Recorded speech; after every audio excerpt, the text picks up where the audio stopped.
Hey everybody, welcome into the back room. I'm Andy Ostroy. We have filmmaker Dawn Porter back with us. We'll talk with Dawn in just a second, but first, thanks for tuning in.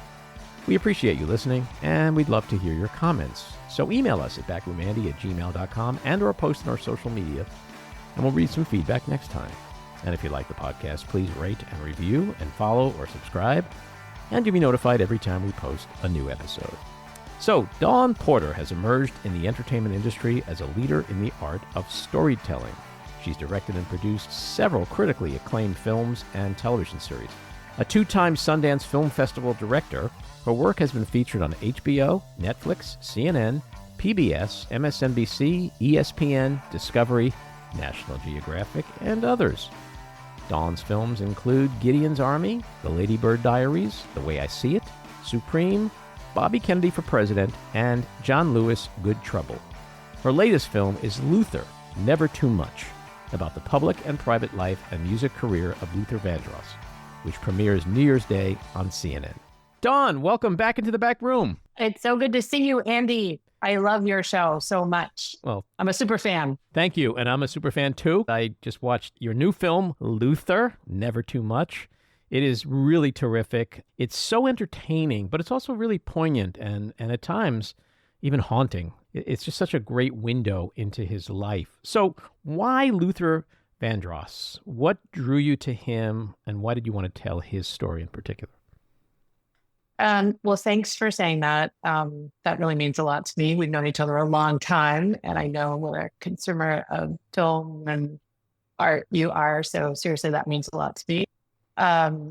Luther Vandross was a superstar, and she was so influential, mostly in Black circles, not exclusively, but mostly. And I felt like music is so enduring, and there's so many parts of his story that were not well known, even to his super fans. And so that's the story that's really fun to dig into, is when you can surprise even people who think they know a lot. And so that's what's happened with this film.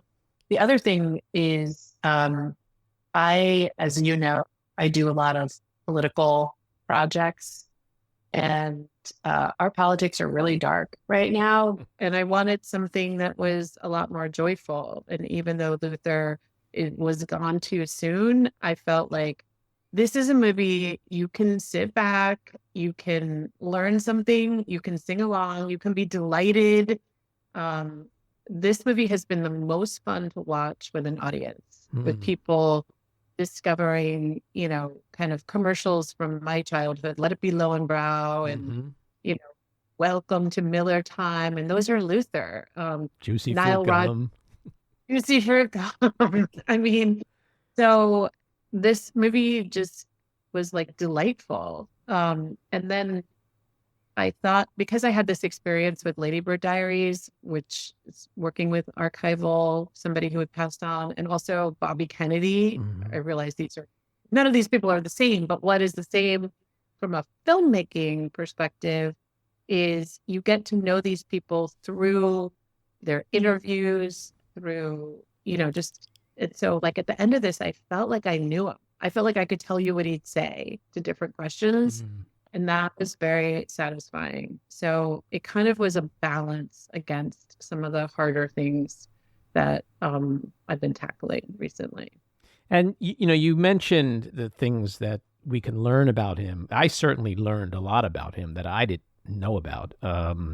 You mentioned the jingles, his early start, his background singing, the people he worked with, the songs that he's on, Freak Out, I mean, come on. Luther was a background singer on that. So you really brought him into our lives in a way that I think a lot of people will be surprised and fascinated to understand. But for me also, I loved learning that he was not just a great singer, but he was a composer, an arranger, a producer, a great business person. And there are scenes where he's working with people and perfecting certain sounds and rhythms, and he's very intense. And that was really cool to watch.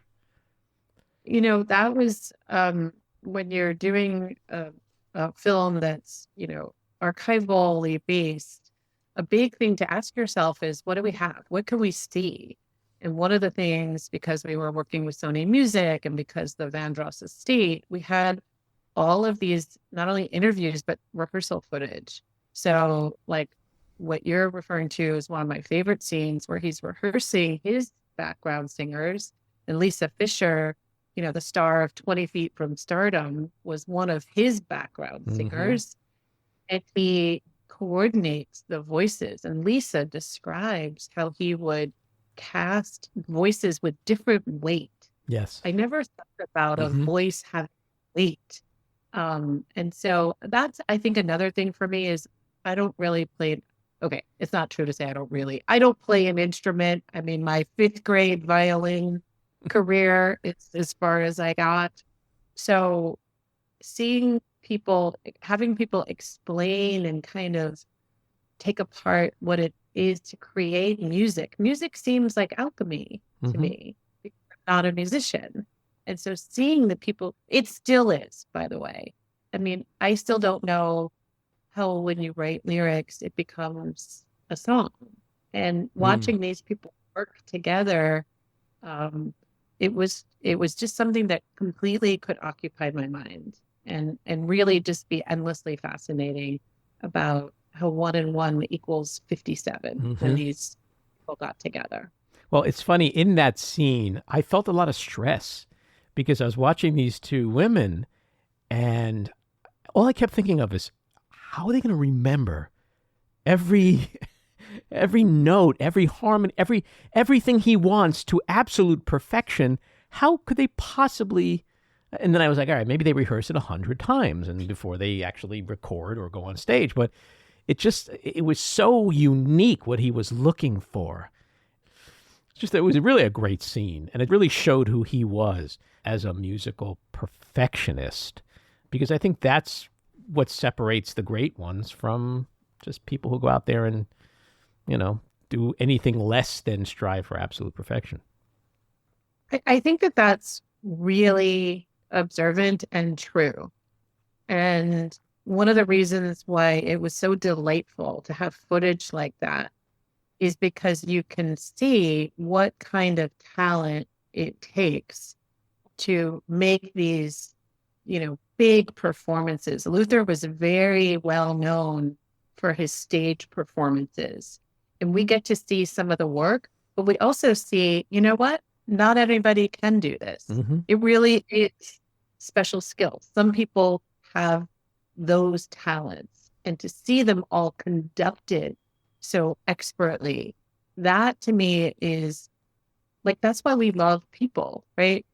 That there's some people in the world who can do this. It's like watching a painter, like I watch, like Amy Sherald is one of my favorite painters. I once made a short film where I watched her paint, and I thought I could look at those paints, and what would appear on that canvas is even the color, the saturation color. And that is literally, to me, what makes humanity beautiful. And that, in these times when I think we are all so obsessed with, are we going to make it? Literally, I think we're asking ourselves that. And you think that human beings apart is our ability to create music and art, and to connect this way.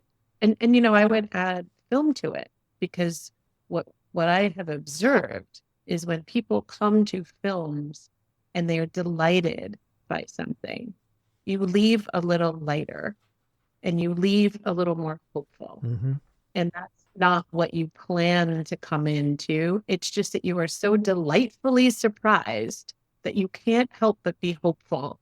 And that's really what I was looking for in this movie. And I suspected, because we had done enough research to know that he really was a special artist.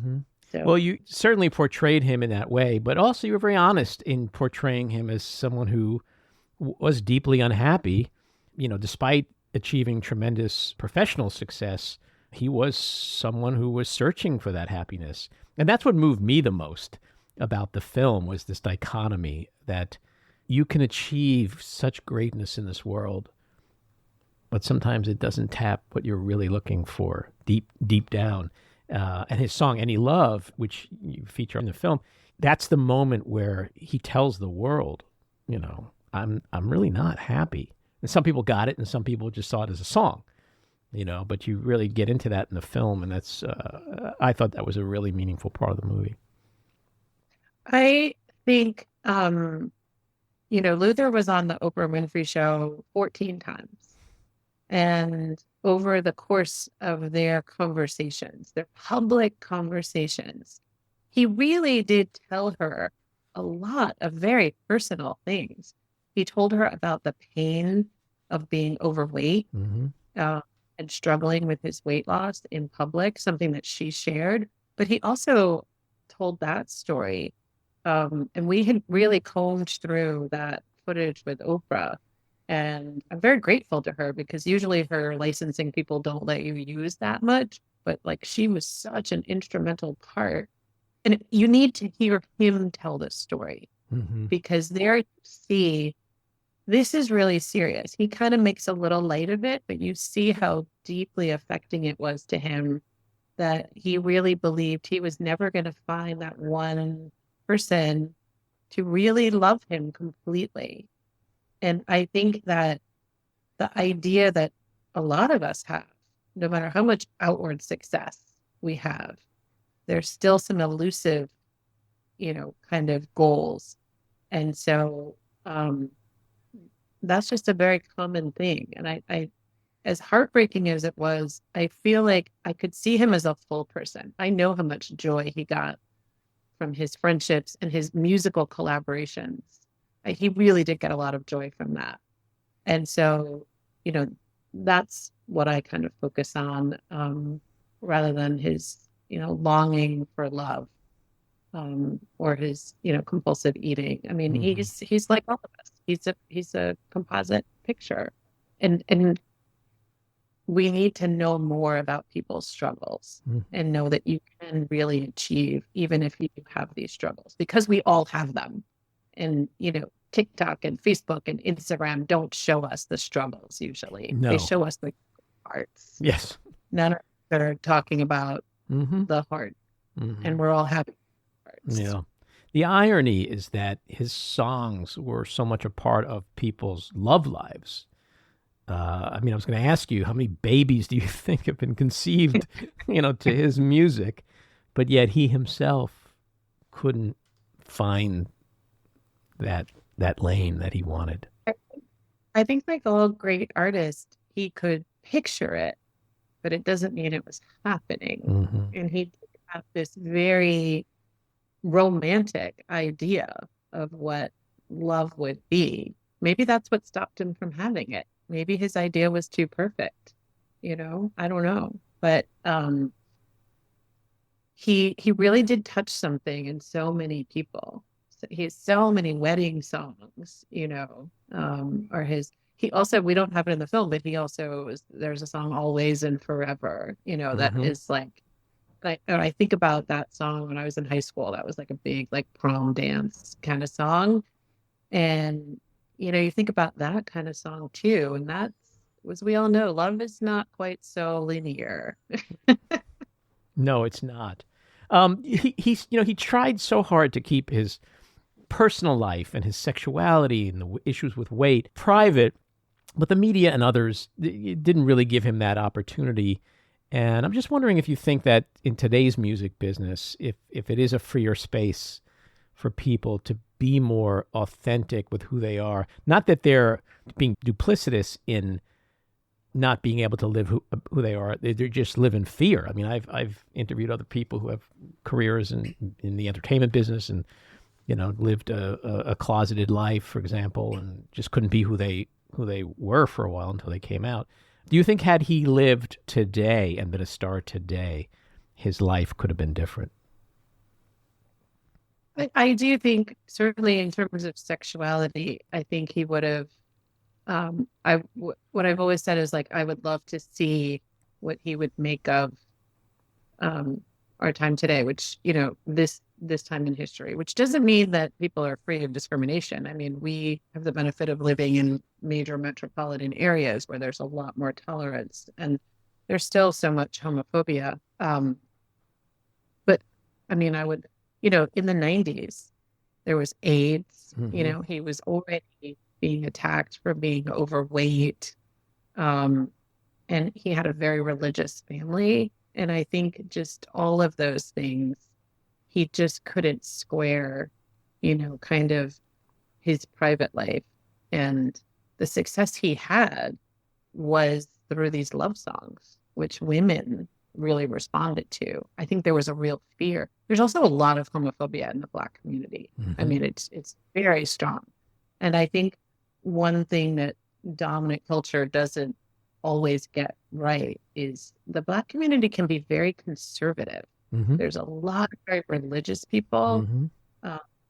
And so him coming from that kind of tradition would seem impossible to be anything other than a heterosexual person. I do think a lot about the people who are like way out, or who are, I'm heartened. I remember my younger son, he was like 5, and he came home one day and he said, "So-and-so has 2 moms. Is that a family?" And I said, "Yeah." And that was it. That was the whole conversation. He had a fact-based question. Is that a family too? Answer yes, and then move on, So Luther wasn't living in that time. Right. If you think about, like, George Michael wasn't out, or our, non-binary were not out. So I think we're definitely in a different time, and I do wish to goodness gracious he was here to make a different choice. Well, again, the film is Luther, Never Too Much. It premieres New Year's Day on CNN. Great luck with it. I wish you a lot of success, and come back and talk to us again with your next film. Thank you. Always great to see you. This episode of The Back Room was edited and produced by me, Andy Ostroy. It was co-edited and co-produced by Maddie Rosenberg, and co-produced by Jen Hammoud. Our theme song was composed by Andrew Hollander, and our logo was designed by Cricket Langell. And special thanks to Patricia Wind. Please take a moment to rate and review the podcast, and also follow or subscribe. Until next time, keep your eyes on Washington, Hollywood, and your own backyards, and have a great week.